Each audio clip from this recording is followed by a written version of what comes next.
Ես ողջունում եմ մեր բոլոր ռադիոլսողներին եւ ռադիոդիտողներին, դուք լսում կամ դիտում եք խաղի կանոնները հաղորդումը 106.5 հաճախականությամբ կամ մուլտիմեդիա հարթակներով։ Հիշեցնեմ, որ խաղի կանոնները հաղորդումը իրականացվում է Մրցակցության պաշտպանության հանձնաժողովի հետ համատեղ, իսկ մեր այսօրվա հյուրերն են Մրցակցության վերահսկողության վարչության պետ Աննա Պետրոսյանը, բարև ձեզ։ Բարև ձեզ։ Եվ Մրցակցության վերահսկողության վարչության ավագ մասնագետ Նարէ Մուրադյանը, բարև ձեզ։ Բարև ձեզ։ Ինչպես գիտենք, 2024 թվականի մայիսի 6-ից առևտրային ցանցերի եւ մատակարարների համար նոր օրենսդրական կարգավորումներ ուժի մեջ մտան, ինչպես նաեւ մթերող ընկերությունների համար գյուղմթերքի վճարման ժամկետներ սահմանվեցին։ Արդեն շուրջ 1 տարի է գրեթե անցել եւ ես կուզեմ խոսենք արդյունքների մասին։ Նախ հասկանանք, թե ինչ ասել է առևտրային ցանցի բանակցային ուժեղ դիրք, որ դեպքում է համարվում, որ առևտրային ցանցը ունի բանակցային ուժեղ դիրք, խնդրեմ։ Շնորհակալ եմ հարցի համար։ Տնտեսական մրցակցության պաշտպանության մասին օրենքով հստակ սահմանվում է, թե որ տնտեսավարող սուբյեկտներն են համարվում բանակցային ուժեղ դիրք ունեցող։ Նշեմ դրանցից մի քանիսը։ Օրինակ, երբ տնտեսավարող սուբյեկտը համապատասխան ոլորտում ունեցած իր էական ազդեցության կամ ենթակառուցվածքների շնորհիվ ապահովում է տվյալ ապրանքի մուտքը իրացման շուկա եւ նրա հետ պայմանագիր կնքել ցանկացող կամ արդեն պայմանագիր կնքած տնտեսավարող սուբյեկտը չունի այլ հնարավորություն իր ապրանքը ներկայացնելու իրացման շուկայում կամ իրացնելու։ Մեկ այլ դեպքում, եթե օրինակ տնտեսավարող սուբյեկտի ընդհանուր կառավարման ներքո է գտնվում 4 կամ ավելի առևտրային օբյեկտներ, որոնցում ընդհանուր իրացման տարեկան հասույթը գերազանցում է 3 միլիարդ դրամը, տնտեսավարող սուբյեկտը համարվում է բանակցային ուժեղ դիրք ունեցող, եթե նրա կողմից օգտագործվող կամ նրան պատկանող ապրանքային նշանի ներքո գործում են կրկին 4 կամ ավել առևտրային օբյեկտներ, որոնցում իրացման տարեկան հասույթը գերազանցում է 3 միլիարդ դրամը եւ օրենսդրական փոփոխությունները, որոնք ուժի մեջ մտան 2024 թվականի մայիսի 6-ից, մասնավորապես առևտրային ցանցերի կողմից մատակարարներին կատարվող վճարումների ժամկետների վերաբերվում են հենց այդ տնտեսավարող սուբյեկտներին, որոնք ունեն բանակցային ուժեղ դիրք։ Նշված փոփոխությունների արդյունքում ժամկետներ էին սահմանվել առևտրային ցանցերի եւ նրանց կողմից մատակարարներին իրականացվող վճարումների համար, կմանրամասնեք այժմ ինչպիսի կանոններ են գործում ավելի կոնկրետ։ Շատ ճիշտ նշեցիք, օրենսդրական փոփոխություններով հստակ սահմանվում է առևտրային ցանցերի կողմից մատակարարներին կատարվող վճարումների ժամկետները եւ այստեղ կարող եմ նշել, որ առևտրի եւ ծառայությունների մասին օրենքով սահմանվում է առևտրային ցանցերի կողմից մատակարարներին կատարվող վճարումները սննդամթերքի համար պետք է կատարվեն ոչ ուշ քան 30 օրն է, իսկ ոչ պարենային ապրանքների դեպքում վճարումները պետք է կատարվեն ոչ ուշ քան 60 օրը, ինչի համար է այսպիսի տարանջատումը դրված, քանի որ բոլորս էլ գիտենք, որ սննդամթերքը ավելի արագ իրացվող է, իսկ ոչ պարենային ապրանքները ավելի դանդաղ են իրացվում, հետևաբար նրանց համար վճարումների ժամկետները ավելի երկարաժամկետ են, երկար ժամկետով են սահմանված, իսկ արդեն մրցակցության օրենսդրության տեսանկյունից իրավախախտում է համարվում սննդամթերքի համար 1 մատակարարի գծով 3 միլիոն դրամը գերազանցող 90 գումարած 30 օր կետանցը, իսկ ոչ պարենային ապրանքների դեպքում էլի 1 մատակարարի գծով 3 միլիոն դրամ կամ ավելի 90 գումարած 60 օր, այսինքն 150 օր կետանցը, եւ 3 միլիոն դրամ շեմը սահմանելը պայմանավորված է նրանով, որ հանձնաժողովը գնահատում է ոլորտի վրա էական ազդեցությունը, այսինքն մանր պարտավորությունները, որոնք ավելի փոքր են, չունեն այդքան մեծ ազդեցություն, հետևաբար սահմանվել է 3 միլիոն շեմը եւ դրանից բարձր, որոնք կարող են էական ազդեցություն ունենալ շուկայի վրա։ Օրենսդրական նոր փոփոխություններով նոր կանոններ են մտցվել նաև առևտրային ցանցեր եւ մատակարարներ հարաբերություններում։ Հիմա ինչ պահանջներ են ներկայացված առևտրային ցանցերին այս առումով։ Նշեմ, որ արդար առևտրի կանոններ են սահմանվել եւ դրա նպատակը եղել է այն, որ ներկա առևտրահարաբերությունների զարգացումները տանում են ապրանքների իրացումները դեպի սուպերմարկետներ։ Եթե նախկինում փոքր խանութներում հնարավոր է իրացում ապահովել, եթե դու մատակարար էի, ներկա պահին արդեն պետք է տեղափոխվեն սուպերմարկետներ, ուստի այստեղ հասկացանք, որ անհրաժեշտություն կա կանոնակարգում մտցնելու, որպեսզի կարողանանք նաեւ մատակարարների հնարավոր մրցակցության տեսանկյունից շահերը պաշտպանել։ Այս տեսանկյունից սահմանվել են այնպիսի կանոններ, որը հնարավորություն կտա հավասար սկզբունքով ընտրել մատակարարներին, այսինքն առևտրային ցանցը պետք է իր կայք էջում հստակ հրապարակի մատակարարների ընտրության կանոնները, այսինքն ինչ չափանիշներով է ընտրում մատակարարին, եւ դա պետք է լինի թափանցիկ բաց մատակարարների համար, ինչը դե որ դեպքում կարող է հրաժարվել մատակարարներից։ Պետք է նշի այն ապրանքատեսակների ցանկը, որը ներկայացված է լինելու իր սուպերմարկետում, որպեսզի մատակարարը որպեսզի դիմի, հասկանա արդյոք իր ապրանքը կամ ապրանքատեսականին կարող է իրացնել տվյալ սուպերմարկետ հստակ կարողանա ի սկզբանե հասկանալ ներկայացնի թե չէ, թե ոչ։ Բացի դրանից պարտավորեցնում ենք սուպերմարկետներին կնքել գրավոր պայմանագրեր, որը հնարավորություն կտա նաև վերահսկողական մեխանիզմներով կարողանալ հասկանալ արդյոք այդ պայմանագրերում սահմանված կետերը պահպանվել են։ Պայմանագրի կետերում շատ կարևոր հանգամանք է, որ պետք է հստակ նշված լինեն վճարման ժամկետները։ Բացի դրանից կան նաև ապրանքներ, որոնք իրացման իրենց իր ժամկետներ ունեն սահմանված, պահպանման ժամկետներ, կարող են նաև հետ վերադարձվել պահպանման ժամկետից շուտ, բայց այս դեպքում պայմանագրում պետք է հստակ նշված լինի, թե որ դեպքերում կարող են այդ ապրանքները ավելի շուտ հետ վերադարձվել։ Ընդ որում այստեղ կա նաև հնարավորություն, որ մատակարարը երբ որ դիմում է առևտրային ցանցին, որպեսզի կարողանա ներկայացված լինի այնտեղ, առևտրային ցանցը 15 օրվա ընթացքում, եթե մերժում է կամ եթե ընդունում է, պետք է մերժումը լինի պատճառաբանված, այսինքն ինչ սկզբունքներով որոշեցին, որ տվյալ մատակարարը չի կարող մուտք գործել այս կամ այն առևտրային ցանց։ Մենք ինքներս էլ գիտենք, որ առևտրային ցանցի նպատակը պետք է ապրանք վաճառել եւ հնարավոր շահույթ ստանալն է, այսինքն նրա համար չպետք է լինի տարբերակվածություն, օրինակ իր հետ փոխկապակցված ընկերության ապրանքն է վաճառում, թե վաճառում է մեկ այլ մատակարարի, բոլորի նկատմամբ պետք է ապահովել հավասար սկզբունքներ։ Այս տեսանկյունից, երբ որ արդեն կայքեջերում մատակարարների նկատմամբ կանոնները հրապարակված են, հանձնաժողովի համար առավելապես ավելի մեխանիզմները ավելի դյուրին են դարձել վերահսկողության հասկանալու համար, որ դեպքերում արդեն թույլ կտրվեն մրցակցության օրենսդրության խախտումներ, այսինքն կփորձենք հնարավորինս ավելի թափանցիկ կերպով պաշտպանել մատակարարների շահերը։ Իսկ օրենքի ընդունումից հետո հանձնաժողովի կողմից ինչ քայլեր են ձեռնարկվել եւ արդյոք արձանագրվել են իրավախախտումներ։ Օրենսդրական փոփոխություններից հետո հանձնաժողովը սկսեց օրենքի նկատմամբ վերահսկողություն իրականացնել եւ դիմեց թվով 10 տնտեսավարող սուբյեկտների, նրանցից հավաքագրեց անհրաժեշտ տեղեկատվությունը եւ այդ տեղեկատվության վերլուծությունից արդեն պարզ դարձավ, որ սեպտեմբեր-հոկտեմբեր ամիսներին տնտեսավարող սուբյեկտների կողմից կամ առևտրային ցանցերի կողմից մարվել էր շուրջ 1.5 միլիարդ դրամի չափով պարտավորություն, ինչը բավականին մեծ ծավալ է եւ խոսում է օրենքի լավ ազդելու մասին, իսկ ներկա պահի դրությամբ հանձնաժողովը կրկին 11 տնտեսավարող սուբյեկտների տեղեկատվությունը վերլուծելուց հետո հարուցել է վարույթ թվով 6 տնտեսավարող սուբյեկտների նկատմամբ, որոնցից 3-ը ընդունել են իրենց կողմից կատարված իրավախախտման փաստը եւ դիմել են արագացված վարույթի։ Արագացված վարույթը իրենից ենթադրում է հանձնաժողովի կողմից տուգանքի հաշվարկման ավելի մեղմ մոտեցում եւ եթե սովորական պայմաններում հանձնաժողովը տուգանքի հաշվարկի համար ելակետային տվյալ հիմք է ընդունում տնտեսավարող սուբյեկտի հասույթի չափը, ապա այս դեպքում հիմք է ընդունվել արդեն նախադեպային որոշումներով առևտրային ցանցերի պարտավորությունների, ընդհանուր պարտավորությունների չափը եւ նրանց նկատմամբ կիրառվել է համապատասխան գործակից, իսկ այդ գործակիցն էլ իրենից ենթադրում է տնտեսավարող սուբյեկտի կողմից մարված պարտավորությունների այդ ամբողջ ժամանակահատվածը, օրինակ եթե տնտեսավարող սուբյեկտը ունի պարտավորություն, որը մարել է շուրջ 3 ամսվա ընթացքում, ապա այս դեպքում գործակիցը վերցվել է 3 եւ այս վարույթների եզրափակելուց հետո հանձնաժողովը կրկին շարունակելու է օրենքի նկատմամբ վերահսկողություն իրականացնել եւ կարծում ենք, որ կգա մի ժամանակ, երբ տնտեսավարող սուբյեկտները արդեն կսկսեն գործեն օրենքին համահունչ եւ մենք կունենանք այնպիսի պատկեր, որ նրանց կողմից պարտավորությունները կկատարվեն հենց օրենքով սահմանված ժամկետներում։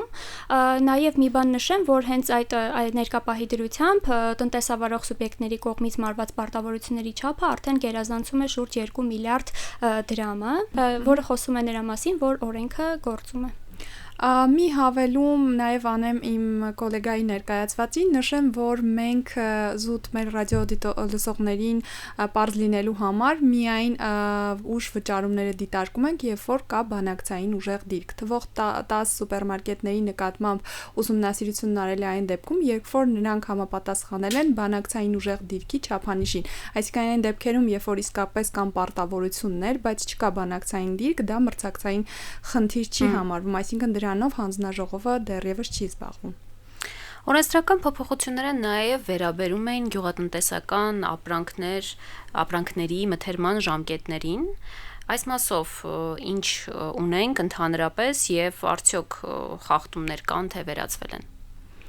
Գյուղատնտեսական ապրանքների մասով բավականին առաջընթաց ունենք, կարելի է ասել, բայց հանձնաժողովը եւս մեկ անգամ օրենքը ուժի մեջ մտնելուց հետո մի ընթացք հարուցեց վարույթներ եւ դրանից հետո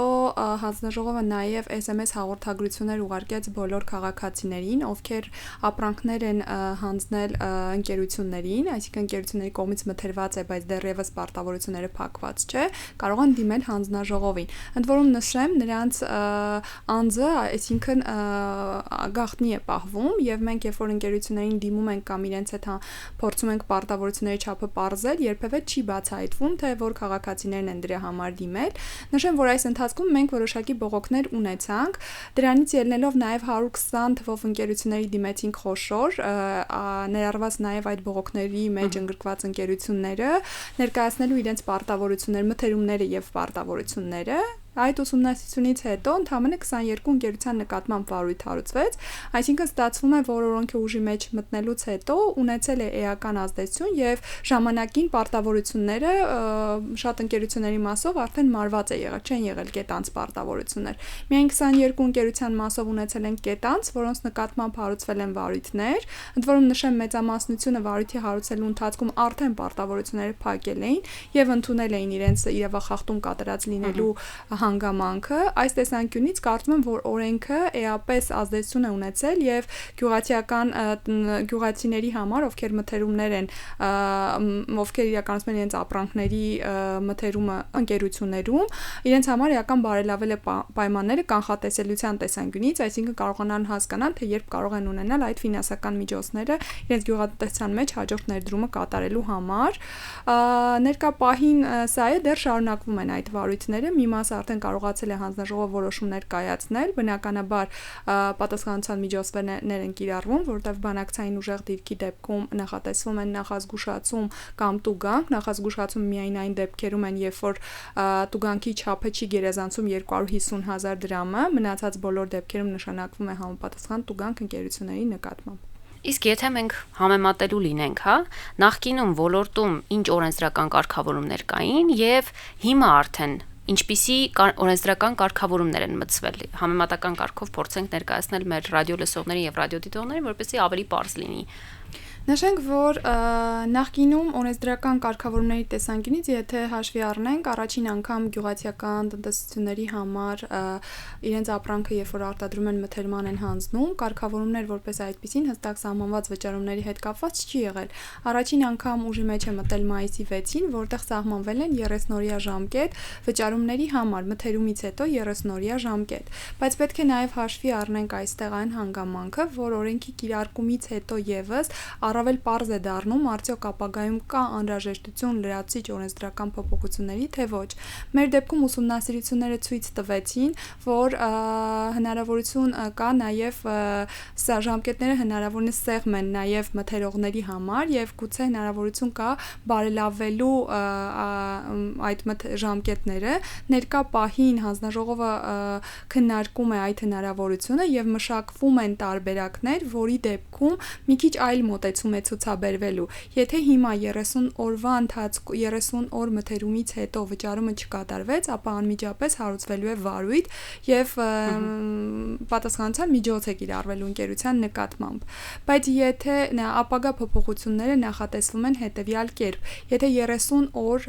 հետո վճարումը չի իրականացվել, հանձնաժողովը եւս 30 օր հնարավորություն է տալիս ընկերությանը վճարումները իրականացնելու, բայց այս դեպքում պարտավոր է նաեւ վճարել տոկոս տոկոսներ գյուղացիներին։ Իսկ տոկոսները հաշվարկվում են կենտրոնական բանկի կողմից սահմանված նվազագույն տոկոսը 12-ն է, մեր կողմից 1.5 12-ը բազմապատկած 1.5-ով, այսինքն 18% է սահմանվել այն տոկոսը, որը պարտավոր է գյուղացուն վճարել չկատարած պարտավորության ժամկետից ուշ կատարած պարտավորության համար։ Եթե դա չի անում տնտեսվարող սուբյեկտը լրացուցիչ տրված այդ 30 օրվա ընթացքում, ապա հանձնաժողովը դրանից հետո վարույթ է հարուցում եւ սահմանված ընթացակարգով ընկերության նկատմամբ նշանակվում է տուգանք։ Այս փոփոխությունը նախատեսվում է ի օգուտ գյուղացիների, որովհետեւ վերջնականապես իմաստը նրանում է կայանում, որ այդ լրացուցիչ գումարները, երբ որ ընկերությունները պետք է ներգրավեին ֆինանսական միջոցներ, նրանք այսպես թե այնպես պետք է վճարեին տոկոսներ ֆինանսական միջոցների համար։ Ինչքան ուշ են ներգրավում, այնքան ուշ են վճարում։ Այս դեպքում, որpիսի բացառենք այդ հնարավորությունը, մենք սահմանել ենք, որ նա այդ տոկոսը կվճարի գյուղացուն, որpիսի նա արդեն այս դեպքում խուսափի բանկից ուշ վերցնելուց կամ ֆինանսական միջոցներ գրավելուց, ստացվում է ամեն դեպքում ինքը վճարելու է այդ տոկոսները կամ գյուղացուն կամ այն կազմակերպությունը, որտեղից ներգրավել են ֆինանսական միջոցները։ Փորձել ենք այսպիսի հավասարակշռություն մտցնել, որպեսզի կարողանան ժամանակին վճարումները իրականացվեն։ Իսկ հետաքրքիր է ինչու է գյուղմթերքի դիմաց ուշ վճարումը դարձել մրցակցային խնդիր եւ հայտնվել մրցակցության պաշտպանության հանձնաժողովի ուշադրության կենտրոնում։ Այո, ձեր բարձրացած հարցը շատ հետաքրքիր հարց է։ Այս տեսանկյունից մենք ուսումնասիրել ենք նաև միջազգային փորձը, հենց Լեհաստանի փորձն ենք դիտարկել, որովհետև սկզբնական տեսանկյունից թվում է թե որ ուշ վճարումները որևէ կապ չունի մրցակցության հետ, բայց եթե նայենք մեկ այլ տեսանկյունից, որ մթերող ընկերությունները իրենք ունեն բանակցային դիրք եւ կարող են միակողմանի ազդել բանակցությունների վրա, այսինքն գյուղացիները, քանի որ իրենք հազարավոր մարդիկ են եւ իրենք չեն միավորվելու մեկ խոսքը դարձնեն օրինակ եւ ասեն, որ եթե չտաս այսինչ օրը մեր պարտքը, մենք ձեզ այլևս չենք մատակարարի օրինակ խաղող։ Այդ տեսանկյունից իրենք թույլ դիրքում են գտնվում եւ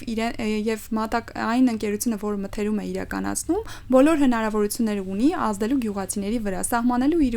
ուզած ժամկետները պայմանագրերում, որի շրջանակներում ինքը կուզի վճարի։ Ընդ որում մենք ունենք դեպքեր, երբ որ տեսել ենք, որ վճարումները տարիներով չեն իրականացվել, բայց քանի որ գյուղմթերքը ինքը շուտ փչացող ապրանք է եւ գյուղացին այդ ժամանակ, երբ որ գալիս է այդ ժամանակահատվածը, պետք է այդ ապրանքը իրացնի, ստիպված իրացնելու է, եթե նույնիսկ չեն տվել իր գումարները։ Այս տեսանկյունից խաթարվում է այն հարաբերությունները, որտեղ բանակցող ուժեղ կողմը հանդիսանում է ընկերությունը, իսկ գյուղացիները բանակցող թույլ կողմ են հանդիսանում։